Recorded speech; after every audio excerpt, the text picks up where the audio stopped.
Hello everyone, welcome back to the channel. So today we are going to be learning about the proper function. How can we use proper function in an Excel workbook? So in this sheet I have created a table over here in which I have written some names over here with a unmannered way, and as you can see in between there is uppercase and lowercase, there is mixed name written over here. So we will use proper function to write in a proper manner.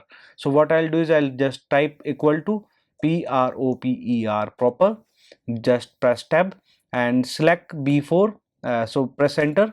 So you can see now it is written in a correct manner, and if I drag till bottom, so it will do automatically for me.